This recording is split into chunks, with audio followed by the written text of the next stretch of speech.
Hello my lovely student, this is Mansi. Welcome back to the channel. So अब हम जो हमने लास्ट वीडियो में क्वेश्चंस करे थे उसके आगे नेक्स्ट पेजेस के क्वेश्चन डिस्कस करेंगे। So let's quickly get to the video. So now on page 91 first question है, what advantage over an aquatic organism does a terrestrial organism have with regard to obtaining oxygen for respiration. अब respiration के लिए जो ये oxygen चाहिए होती है, इसका कंपैरिजन करना है किस किस में, एक्वेटिक ऑर्गेनिज्म में और टेरेस्ट्रियल ऑर्गेनिज्म में। एक्वेटिक हो गए जो पानी में रहते हैं, टेरेस्ट्रियल जो लैंड पे रहते हैं। So terrestrial organism take up oxygen from the atmosphere whereas aquatic animals obtain oxygen from water. अब एक्वेटिक क्या है, पानी के अंदर रहते हैं, तो ऑक्सीजन भी कहां से लेते हैं, वो पानी के अंदर से। लेकिन जो लैंड पे रहते हैं उन्हें एटमॉस्फेयर में, अब खुद सोच के देखो, एटमॉस्फेयर में ऑक्सीजन का लेवल कितना ज्यादा है as compared to water. So air contains more oxygen as compared to water. Since the content of oxygen in air is high, the terrestrial animal do not have to breathe faster to get more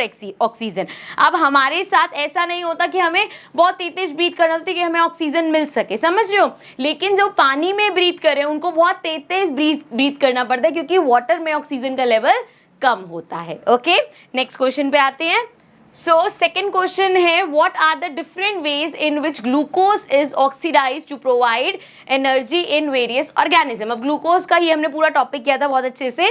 so glucose का basically breakdown कैसे होता है कि उससे energy मिल सके। सो सबसे पहले glucose जो कि हमारा 6 कार्बन मॉलिक्यूल है, is broken in the cytoplasm. पहला कहाँ पे होता है, साइटोप्लाज्म पे उसका ब्रेकडाउन किया जाता है ऑफ ऑल ऑर्गेनिज्म।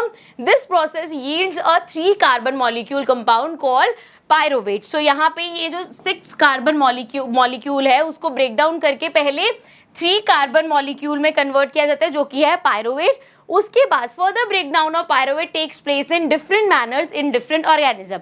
अब इसके आगे जो ब्रेक डाउन होते हैं वो कौन सी टाइप ऑफ रेस्पिरेशन है उसके बेसिस पे होता है, वो भी पूरा हम समझ लेते हैं। सो ये पूरा हमारे पास एक डायग्राम था जिसकी हेल्प से हम ये पूरा कंसेप्ट समझ लेते हैं। ठीक है, चलो स्टार्ट करते हैं।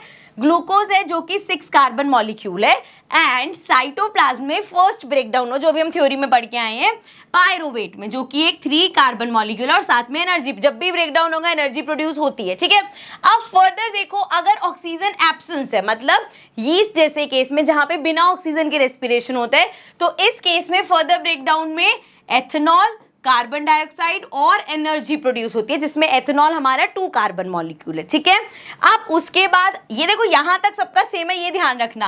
अब आगे ये पायरोवेट जो है, अगर लैक ऑफ ऑक्सीजन है, मतलब ऐसा नहीं है कि बिल्कुल ऑक्सीजन ही है, ऐसा नहीं है कि बहुत ज्यादा ऑक्सीजन है, कम ऑक्सीजन है, जैसे कि जो हमारे मसल सेल है वहां पे ऑक्सीजन की जो क्वांटिटी है वो कम होती है, तो वहां पे लैक्टिक एसिड बनता है और एनर्जी तो बनेगी ही। और अगेन लैक्टिक एसिड हमारा 3 कार्बन मॉलिक्यूल होता है। ठीक है, और प्रेजेंस ऑफ ऑक्सीजन, तो जहां पे जैसे हम लोग जब नॉर्मल रेस्पिरेशन करते हैं तो उसमें ऑक्सीजन प्रेजेंट होती है और ये टेक प्लेस कहां करती है, माइटोकॉन्ड्रिया में। सो क्या बनता है इससे, carbon dioxide, water and energy. Energy her step पे बनेगी जब भी ब्रेकडाउन होगा। ओके, सो ये पूरा ब्रेकडाउन है ग्लूकोज का और एनर्जी प्रोड्यूस होगी। ठीक है, नेक्स्ट चलते हैं। अगेन हमारे पास क्वेश्चन नंबर 3 है सेम पेज पे, how is oxygen and carbon dioxide transported in human being. अब हमारे ह्यूमन बीइंग्स में ऑक्सीजन और कार्बन डाइऑक्साइड का ट्रांसपोर्टेशन कैसे होता है। So transport of oxygen, the respiratory pigments, haemoglobin जो है हमारी बॉडी में present in red blood cell, ये जो हमारा आरबीसीज होते हैं, इसमें जो हमारा हीमोग्लोबिन प्रेजेंट होता है, takes up the oxygen from the air, मतलब जो ब्रीदिंग से हमने इनहेल करी है, from the air to the lungs, they carry the oxygen to tissues which are deficient in oxygen। so ये काम कौन कर रहा है, जो ये हीमोग्लोबिन प्रेजेंट होता है हमारे आरबीसीज में। ठीक है, आगे है ट्रांसपोर्ट ऑफ कार्बन डाइऑक्साइड। अब कार्बन डाइऑक्साइड कैसे ट्रांसपोर्ट होती है, so carbon dioxide is more soluble in water. So अगर हम कंपेयर करें तो कार्बन डाइऑक्साइड एक ऐसी गैस है जो वाटर में बहुत जल्दी डिसॉल्व हो जाती है, मतलब सॉल्यूबल होती है। Hence it is mostly transported from blood body tissues in the dissolved form in our blood plasma. So इसमें क्या है, क्योंकि वो बड़ी जल्दी डिसॉल्व हो जाती है, तो वो हमारे बॉडी टिश्यूज में कैसे होते हैं, ब्लड प्लाज्मा की हेल्प से, क्योंकि उसमें वो डिसॉल्व हो जाती है एंड देन उसी ब्लड की स्ट्रीम में वो क्रॉस आउट कर लेते हैं, लंग्स तक जाती है। ठीक है, where it diffuses from blood to air in the lungs and then expelled out through nostrils, because जैसे हम O2 नॉस्ट्रल से बॉडी के अंदर लेते हैं, ऐसे ही कार्बन डाइऑक्साइड भी तो नॉस्ट्रल से ही बाहर फेंकते हैं। सो ये प्रोसेस होता है। ठीक है, चलो नेक्स्ट क्वेश्चन देखते हैं। नेक्स्ट है हमारे पास अगेन पेज 91 पे ही क्वेश्चन नंबर 4, इसको ऊपर कर लेते हैं.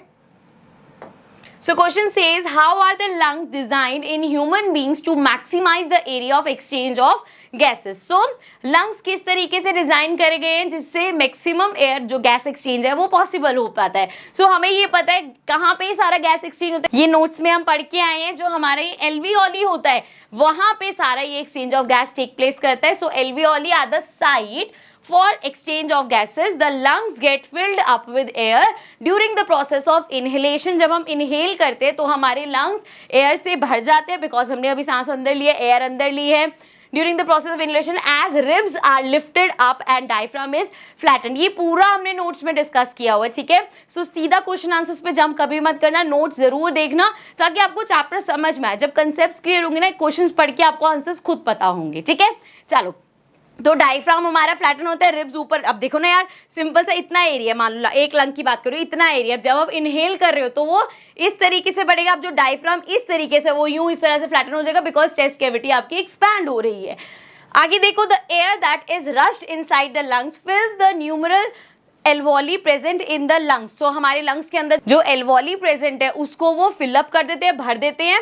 Each lung contains 300-350 million alveoli. So समझ लेना कितना टाइनी साइज होगा, इतने सारे मिलियंस भी प्रेजेंट है.